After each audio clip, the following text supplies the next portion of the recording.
ہم وہی کہیں گے جو ہمارا دین ہم کو بتاتا ہے، عمل کرو تو تمہارا بھلا ہے۔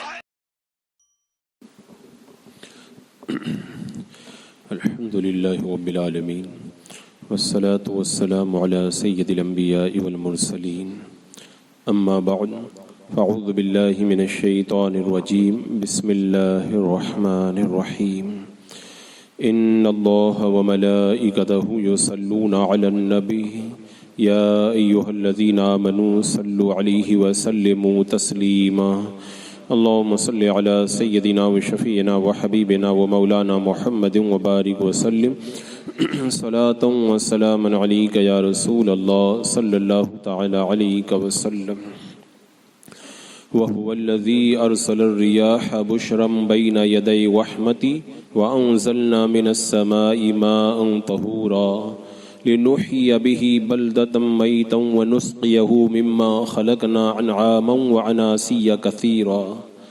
اور وہی ہے جس نے ہواؤں کو بھیجا اپنی باران رحمت کے آگے خوشخبری سناتی ہوئی، اور ہم نے آسمان سے پاک کرنے والا پانی نازل کیا تاکہ اس کے ذریعے کسی ویران شہر کو آباد کریں اور اسے اپنے پیدا کردہ بہت سے جانوروں اور انسانوں کو پلائیں۔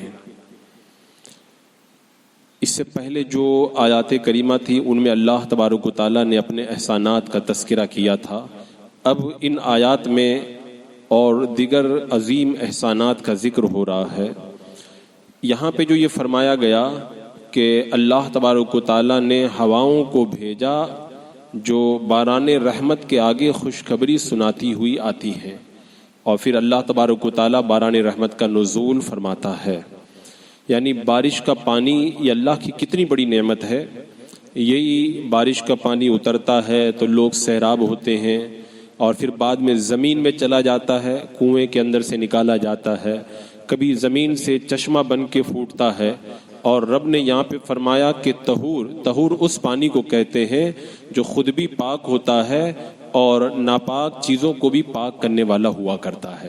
تو اللہ تعالیٰ نے ایسا پاک کرنے والا پانی اتارا، اور یہ اللہ کا کتنا بڑا انعام ہے کہ آپ دنیا کا کتنا بھی بڑا فلٹر لگا لو، وہ اتنا صاف ستھرا پانی آپ کو نہیں ملے گا جیسا صاف ستھرا پانی اللہ تعالیٰ باران رحمت کے ذریعے عطا فرماتا ہے، جو گندگیوں سے بھی پاک ہوتا ہے، جراثیم سے بھی پاک ہوتا ہے، زہریلے مادوں سے بھی پاک ہوتا ہے، اور اتنا ستھرا اور پاکیزہ پانی اللہ تبارک و تعالیٰ بلا کسی قیمت کے ہمیں خاص اپنی رحمت سے عطا فرماتا ہے۔ اور یہاں پر یہ اشارہ میں نے اس سے پہلے بھی کیا تھا کہ اس آیت کریمہ کے اندر ایک رخ تو یہ ہے کہ بندہ اس کو پڑھے اور توحید پر دلیل حاصل کرے کہ اللہ کے ایک ہونے پر بہت بڑی دلیل ہے۔ جو اللہ تبارک و تعالیٰ اتنی عظیم نعمتیں عطا فرما رہا ہے، یہ اس بات کی واضح دلیل ہے کہ وہی پروردگار عالم ہے۔ اور دوسری دلیل اس کے اندر یہ بھی ہے موت کے بعد زندگی، کیونکہ جس طریقے سے زمین جب مردہ ہوتی ہے اللہ تعالیٰ باران رحمت کا نزول فرما کر کے اسے زندگی عطا فرماتا ہے، ایسے ہی ہم جب مر جائیں گے تو دوبارہ ہمیں اللہ تبارک و تعالیٰ زندہ فرمائے گا۔ اور تیسری بات اس کے اندر یہ بشارت بھی ہے کہ جاہلیت کی خشک سالی ختم ہو گئی اور ہدایت کی بارش نازل ہوئی، یعنی جس طرح سوکھا پڑتا ہے، بارش آتی ہے تو ہریالی ہو جاتی ہے، ایسے ہی جاہلیت کے دور میں جگہ جگہ کفر و شرک کا اندھیرا چھایا ہوا تھا، میرے آقا علیہ السلام ہدایت کی بارش لے کر کے نازل ہوئے اور ہدایت کی کھیتی جو ہے وہ لے لہا اٹھی۔ تو ظاہری قحط سالی کے لیے بھی رحمت کا پیغام ہوتا ہے بارش، اور اسی طرح روحانی قحط سالی کے لیے اللہ کے رسول علیہ السلام کی رسالت کا ابر رحمت جو ہے وہ ظاہر ہوا۔ اور اللہ تبارک و تعالیٰ نے اس آیت کریمہ کے اندر جو ارشاد فرمایا اس سے یہ واضح ہو گیا کہ وہی پروردگار عالم ساری کائنات کا خالق و مالک ہے۔ یہاں پہ جو فرمایا گیا ما انت طہورا، حضرت ابو ہریرہ رضی اللہ تعالیٰ عنہ سے روایت ہے، ایک شخص نے اللہ کے رسول علیہ الصلوۃ والسلام سے سوال کیا کہ یا رسول اللہ، ہم سمندر میں سفر کرتے ہیں اور ہمارے پاس میں بہت تھوڑا پانی ہوتا ہے، اگر ہم اس پانی سے وضو کر لیں تو پھر ہم پیاسے رہ جائیں، تو کیا ہم سمندر کے پانی سے وضو کر سکتے ہیں؟ میرا آقا علیہ السلام نے ارشاد فرمایا سمندر کا پانی طہور ہے یعنی پاک کرنے والا ہے، اور سمندر کا جو مردار ہے وہ حلال ہے یعنی مچھلی۔ تو اللہ تعالیٰ نے ایسا پاکیزہ پانی یہ کہاں سے عطا فرمایا؟ جس سے پاکی ہم حاصل کرتے ہیں یہ آسمان کی بارش ہی سے تو نازل ہوتا ہے، اور اس کے اندر پھر اللہ تبارک و تعالیٰ کی عظیم قدرتوں کا بندہ جو ہے وہ مشاہدہ کرے۔ اور یہاں پر صوفیاء کرام نے ایک نقطہ یہ بیان فرمایا کہ کپڑے کا پاک کرنا، جسم کا پاک رکھنا اور ہمیشہ باوضو رہنا، ان سے اللہ تبارک و تعالیٰ رزق کے اندر کشادگی عطا فرماتا ہے۔ تو یہ ایک پاکی کا ذریعہ اللہ تعالیٰ نے ہمیں پانی عطا فرمایا کہ ہم اپنے کپڑوں کو پاک رکھیں، جسم کو پاک رکھیں، باوضو رہیں، تو اللہ تعالیٰ ہمیں کثیر رزق عطا فرمائے۔ میرے آقا علیہ السلام نے ارشاد فرمایا طہارت پر ہمیشگی کرو، رزق میں وسعت ہوگی۔ یعنی جو بندہ ہمیشہ پاک رہتا ہے، باوضو رہتا ہے، تو اللہ تعالیٰ اس کو رزق میں کشادگی عطا فرماتا ہے۔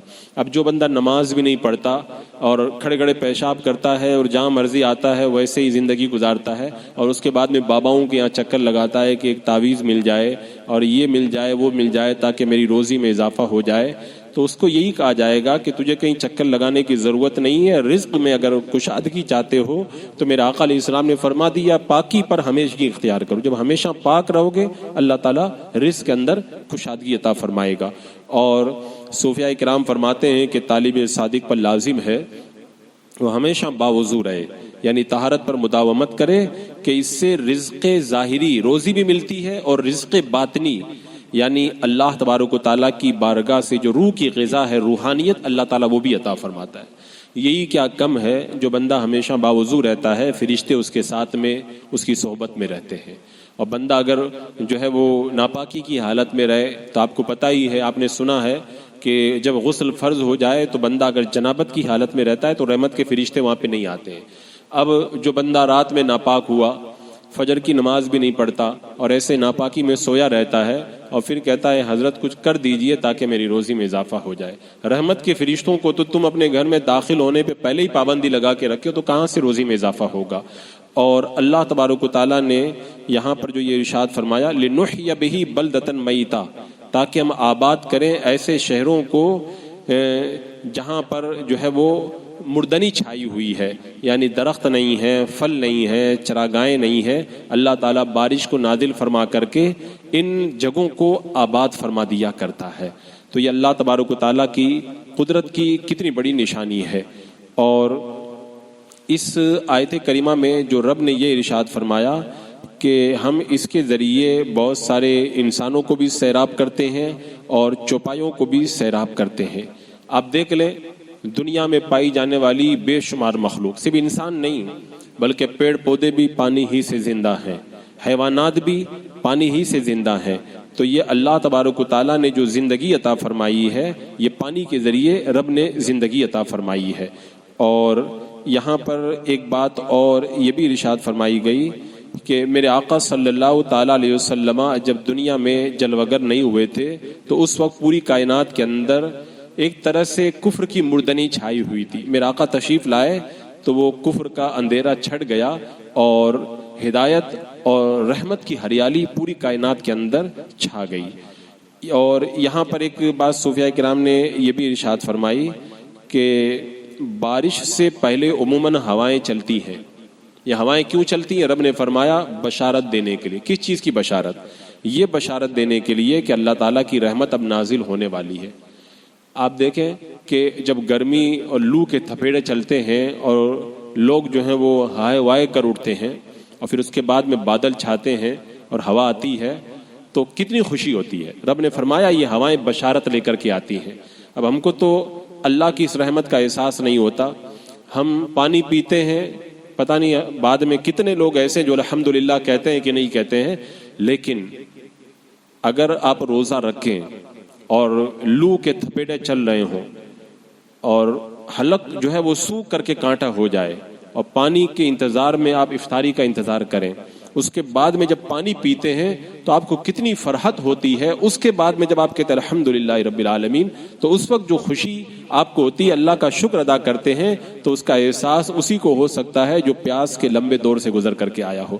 تو یہ اللہ تبارک و تعالیٰ باران رحمت کا جب نزول فرماتا ہے تو پہلے بشارت کے لیے ہواؤں کو بھیجتا ہے، اور وہ پانی فرمایا گیا خود بھی پاک ہے اور ناپاکیوں کو پاک کرنے والا بھی ہے۔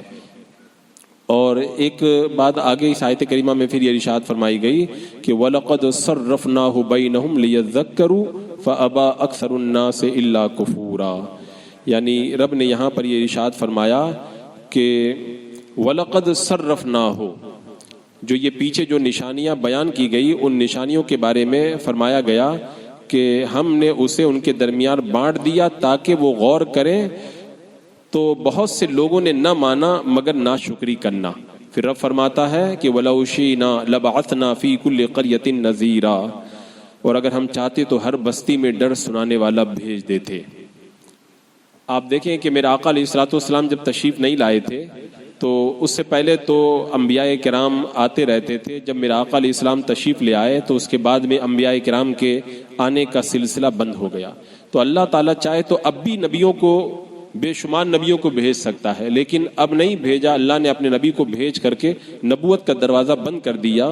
اس کا مطلب یہ ہے کہ پہلے الگ الگ بستیوں میں نبی آتے تھے، اب جب میرے آقا علیہ السلام تشریف لے آئے تو سارے بکھرے ہوئے لوگوں کی شیرازہ بندی کا وقت آ گیا ہے۔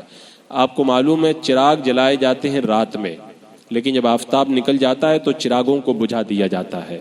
تو اس سے پہلے بلا شبہ انبیاء کرام ہدایت کے چراغ بن کر کے آئے، جب ہدایت کا آفتاب میرے آقا خود تشریف لے آئے تو اب اس کے بعد میں الگ الگ چراغوں کی ضرورت نہیں، بلکہ ایک ہی ہدایت کا آفتاب کافی ہے۔ سارے نبی اللہ کے بارگاہ کے مقرب ہیں، ہر دور میں وہ آتے رہے، ہدایت دیتے رہے، لیکن جب ہدایت کا آفتاب میرے آقا خود تشریف لے آئے تو اب جو ہے وہ ہدایت ملے گی تو اللہ کے رسول علیہ السلام کے در سے ملے گی، کیونکہ چراغ کے بعد میں اگر آفتاب آ جائے نا تو ایک ہی آفتاب ساری دنیا کو روشن کر دیا کرتا ہے۔ اور رب نے جو یہ فرما دیا، ہم نے بار بار ان نشانیوں کو بیان کیا تاکہ لوگ جو ہیں وہ نصیحت حاصل کریں۔ آپ دیکھیں اس سے پہلے جو آیات کریمہ تھی ان آیتوں کے اندر کس طریقے سے اللہ تبارک و تعالیٰ نے ہدایت کی مختلف نشانیوں کو بیان فرمایا۔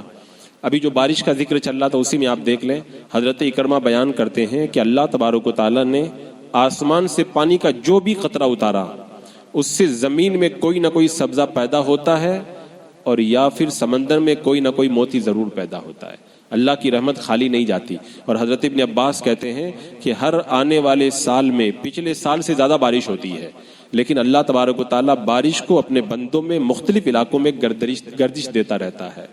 بارش کم نہیں ہوتی ہے، زیادہ ہی ہوتی ہے۔ اگر کوئی کہے کہ اس سال بارش جو ہے ہمارے یہاں نہیں ہوئی تو اس کا یہ مطلب نہیں کہ اللہ کے خزانے خالی ہیں، بارش اب بھی ہوئی ہے، لیکن اس سال تمہارے یہاں کم ہوئی ہے تو کہیں اور زیادہ ہوئی ہوگی۔ اب ہمارے یہاں کم ہوئی ہے تو کیوں کم ہوئی ہے؟ ہو سکتا ہے ہمارے گناہوں کی وجہ سے کم ہوئی ہو یا کسی اور وجہ سے کم ہوئی ہو، ورنہ اللہ تبارک و تعالیٰ کے خزانوں میں کوئی کمی نہیں ہے۔ ہر سال اللہ جتنی بارش اتارتا ہے اس سے زیادہ ہی آئندہ سال اللہ تعالیٰ بارش کو نازل فرماتا ہے۔ اور یہاں پہ جو فرمایا ہم نے بار بار ان کو بیان کیا، یہ بار بار بیان کرنے کا مطلب کیا ہوا؟ ایک مطلب تو یہ ہے کہ ہم نے مختلف علاقوں میں بار بار بارش کو نازل کیا، یہ ایک معنی ہو گیا۔ دوسرا مطلب اس آیت کریمہ کا یہ ہے کہ ہم نے بارش نازل کرنے کے ذکر کو قرآن پاک میں الگ الگ صورتوں میں بیان کیا تاکہ لوگ غور کریں اور ان پر یہ واضح ہو جائے کہ اللہ تعالیٰ نے مختلف علاقوں میں پانی پہنچانے کے لیے جو بارش کا انتظام کیا ہے یہ اس کے خدا ہونے کی دلیل ہے۔ وہ خدا ہے جو بارش نازل فرماتا ہے۔ کیوں؟ اس لیے کہ تمام جان والوں کو رزق دینا خدا ہی کا کام ہے۔ تو اس کا مطلب یہ ہوا کہ جو بارش دیتا ہے یہ پروردگار عالم ہی بارش عطا فرماتا ہے، اس لیے وہ صرف ایک علاقے میں بارش نازل نہیں کرتا بلکہ وقفہ وقفہ سے تمام علاقوں میں بارش نازل کرتا ہے۔ اب حکمت دیکھیں اللہ تعالیٰ کی، اللہ تبارک و تعالیٰ ایک زمانے میں ساری دنیا میں بارش نہیں اتارتا۔ ابھی بمبئی میں بارش ہو رہی ہے، راجستھان میں نہیں ہو رہی، وہاں پہ ہو رہی ہے تو یو پی میں نہیں ہو رہی، یو پی میں ہو رہی ہے تو بہار میں نہیں ہو رہی۔ تو یہ رب کا ایک نظام ہے کہ اللہ تبارک و تعالیٰ الگ الگ وقتوں میں الگ الگ جگہ بارش کا نزول فرماتا ہے۔ پھر اس میں حکمت یہ ہے کہ جن علاقوں کی زمین میں جس طرح کی پیداوار کی صلاحیت ہوتی ہے اس کو جتنی بارش کی ضرورت ہوتی ہے اللہ تعالیٰ اتنی بارش اتارتا ہے۔ اب جن علاقوں میں اتنی کیپیسٹی نہیں ہے کہ وہ بارش کو برداشت کر سکیں، اللہ تعالیٰ اگر وہاں پر بھی بمبئی کی طرح بارش نازل کر دے تب کیا ہوگا؟ وہ علاقے جو ہیں وہ ڈوب کر کے رہ جائیں گے۔ اب بمبئی کے اندر اتنی بارش ہوتی ہے، اگر راجستھان میں اتنی بارش ہو جائے نا تو وہ ایک ہفتے کے اندر سیلاب آ جائے گا، کیونکہ وہاں پہ اگر تھوڑی بارش زیادہ ہو جائے تو پھر لوگوں کے لیے اس کو سنبھالنا بڑا مشکل ہو جاتا ہے۔ تو یہ اللہ کی حکمت ہے، جہاں جتنی صلاحیت ہوتی ہے اللہ تعالیٰ اتنی بارش نازل فرماتا ہے، اور جس علاقے میں جو کھیتی ہوتی ہے اور اس کھیتی کو جتنے پانی کی ضرورت ہوتی ہے اللہ تعالیٰ اتنا ہی پانی نازل فرماتا ہے۔ اگر کسی وقت میں کسی وجہ سے اللہ تبارک و تعالیٰ وہاں پر زیادہ بارش کو نازل کر دے تو پھر وہاں پر تباہی مچ جایا کرتی ہے۔ اور اس کے اندر ایک بڑی دلیل یہ بھی ہے کہ ہم دیکھتے ہیں کہ ہر سال جب بارش ہوتی ہے تو اسی زمین سے برساتی مینڈک اور دوسرے چھوٹے چھوٹے جانور پیدا ہوتے ہیں، اور پھر بارش ختم ہونے کے بعد میں وہ جانور مر جاتے ہیں، پھر اگلے سال پھر بارش ہوتی ہے تو مینڈک نکل آئے، یہ جانور نکل آئے، وہ نکل آئے۔ یہ لاکھوں کروڑوں کی تعداد میں جو بارش کے جانور ہیں بارش ختم ہونے کے بعد کہاں چلے جاتے ہیں، اور آئندہ سال بارش ہوتی ہے پھر کہاں سے آ جاتے ہیں؟ تو یہاں پر میں نے بتایا تھا نا پچھلی آیتوں میں یہ دلیل چل رہی ہے کہ موت کے بعد دوبارہ زندہ ہونا ہے، تو اللہ تعالیٰ نے اس کے ذریعے موت کے بعد زندہ ہونے پر دلیل قائم فرمائی کہ جو پروردگار عالم بارش میں کروڑوں جانوروں کو پیدا کر دیتا ہے اور بارش کے بعد وہ ختم ہو جاتے ہیں، آئندہ سال پھر ہو جاتے ہیں، اسی طرح اللہ نے انسانوں کو پیدا کیا اور پھر ایک وقت کے بعد میں اللہ تعالیٰ موت عطا فرمائے گا، پھر ایک وقت آئے گا تو اللہ تعالیٰ دوبارہ ان کو زندگی عطا فرمائے گا اور وہ پھر دوبارہ زندہ ہوں گے۔ تو اس کے اندر اللہ تبارک و تعالیٰ کی قدرت کی بہت بڑی نشانی ہے۔ یہ جو آیات کریمہ ہیں ان میں اللہ تبارک و تعالیٰ نے الگ الگ جگہ اپنے احسانات کا ذکر فرمایا۔ ایک چیز یہاں پر یہ بھی ہے کہ اللہ تعالیٰ کیا فرما رہا ہے، لیذکروا، تاکہ نصیحت حاصل کریں۔ یہ آج ہمارے اندر بڑی کمی ہے کہ ہم لوگ قرآن کی تلاوت تو کرتے ہیں لیکن قرآن میں غور نہیں کرتے۔ آپ قرآن میں دیکھیں جگہ جگہ اللہ تعالیٰ فرماتا غور کریں، بارش کے بارے میں غور کرنے کا حکم ہو رہا، آسمان کے بارے میں غور کرنے کا حکم، رات کیوں آتی ہے پھر چلی جاتی ہے، پھر دن آتا ہے ختم ہو جاتا ہے، اس میں غور کرنے کا حکم دیا گیا۔ تو یہ اللہ تعالیٰ بار بار غور کرنے کا حکم کیوں دے رہا ہے؟ تاکہ اللہ کی قدرت پر ہمارا ایمان بھی مضبوط ہو، اور جب ان نعمتوں پہ غور کریں گے تو شکر بھی ادا کریں گے۔ وہ جو میں نے کہا تھا نا کہ ایک حاجی ایک ٹوپی لا کے دیتا ہے تو اس کو بھی کہتے ہیں کہ تمہارا بہت بہت شکریہ، اور وہ ٹوپی لگانے کے لیے اللہ نے جو اتنا بڑا سر عطا فرمایا اس خدا کا شکر نہیں ادا کرتے۔ تو جب ٹوپی دینے والا شکریہ کا مستحق ہے تو جو پروردگار عالم ہمیں سر عطا کیا ہے اس کا شکر کتنا ادا کرنا چاہیے۔ تو اسی لیے بار بار غور و فکر کا ذکر۔ اللہ تعالیٰ کیا فرما رہا ہے کہ اکثر لوگ ناشکرے ہیں۔ اب دیکھیں ناشکری کتنی زیادہ ہے لوگوں کے اندر، اکثر لوگ ناشکرے ہیں۔ تو نعمت کا حق تو یہ ہے بندہ اس میں غور کرے اور پھر اللہ کے احسانات کا شکر ادا کرے، لیکن جب بندہ غور ہی نہیں کرے گا تو شکر کہاں سے ادا کرے گا؟ ایک بزرگ ہیں، وہ رات کے وقت میں مکان کی چھت پہ چڑھ گئے اور رات بھر کھڑے ہی رہ گئے، اور پھر بعد میں صبح کے وقت بے ہوش ہو کر کے گر گئے۔ لوگوں نے کہا کیا ہوا؟ کہا جب میں مکان کی چھت پہ چڑھا، آسمان پہ جب میں نے نظر گئی میری، رب نے فرمایا کہ آسمانوں میں غور کرو، تو میں نے جب آسمان کو دیکھا تو میں حیرت میں ڈوب گیا، اتنی بڑی مخلوق اللہ نے پیدا فرمائی۔ یہ توجہ اگر بندہ دینا چاہے تو آپ بھی کبھی اپنے مکان کی چھت پہ کھڑے ہو کر کے دیکھیں آسمان کتنی بڑی مخلوق ہے، اور صرف آپ کو یہیں پہ اتنا بڑا لگ رہا ہے تو پوری دنیا میں اگر پھیلا ہوا ہے ہماری نظر تو وہاں پہ پہنچ بھی نہیں سکتی۔ اگر بندہ اس پوری مخلوق میں اگر غور کرے نا آسمان میں، تو اگر تھوڑی دیر کے اندر اس کے دل کے اندر اللہ پر ایمان جو ہے اور زیادہ بڑھ نہ جائے تو پھر نہ کہنا۔ یعنی اللہ تبارک و تعالیٰ کی اس قدرت پر بندے کا ایمان اتنا زیادہ بڑھ جائے گا کہ وہ خود جو ہے وہ دل سے پکار اٹھے گا کہ اللہ تعالیٰ بڑا قادر مطلق ہے۔ تو اس لیے بار بار اللہ تبارک و تعالیٰ نے ہمیں ان چیزوں کے اندر غور و فکر کرنے کا حکم عطا فرمایا۔ اور حدیث پاک میں ایک جگہ فرمایا گیا ہر سال کی بارش کی مقدار برابر ہوتی ہے، فرق اتنا ہے جس علاقے کے لوگوں کے جرائم اور گناہ زیادہ ہوتے ہیں اللہ تعالیٰ ان سے ناراض ہوتا ہے، تو ان کے علاقے کی بارش اللہ تعالیٰ دوسرے علاقے میں بھیج دیتا ہے یا جنگل یا دریا میں بھیج دیتا ہے۔ تو کہیں پر قید پڑ جاتا ہے تو کیا حکم ہے؟ نماز پڑھیں، استغفار کریں۔ کیوں؟ تاکہ جو ہمارے گناہوں کی وجہ سے بارش رک گئی اللہ تعالیٰ وہ بارش ہمیں عطا فرما دے۔ بسم اللہ الرحمن الرحیم اللہم صلی علی سیدنا و مولانا محمد وبارک وسلم صلاۃ و سلام علیک یا رسول اللہ یا اللہ یا رحمان یا رحیم العالمین. اپنے محبوبین کے صدقے میں اعمال صالحہ کی توفیق عطا فرما، گناہوں سے نفرت پیدا فرما، ایمان پہ زندگی، ایمانی پر خاتمہ نصیب فرما. ربنا تقبل منا انک انت السمیع العلیم وتب علینا انک انت التواب الرحیم. ان اللہ وملائکتہ یصلون علی النبی یا ایھا الذین آمنوا صلوا علیہ وسلموا تسلیما. اللهم صل على سيدنا وشفيعنا وحبيبنا ومولانا محمد وبارك وسلم صلاة وسلاما عليك يا رسول الله. سبحان ربك رب العزة عما يصفون والسلام على المرسلين والحمد لله.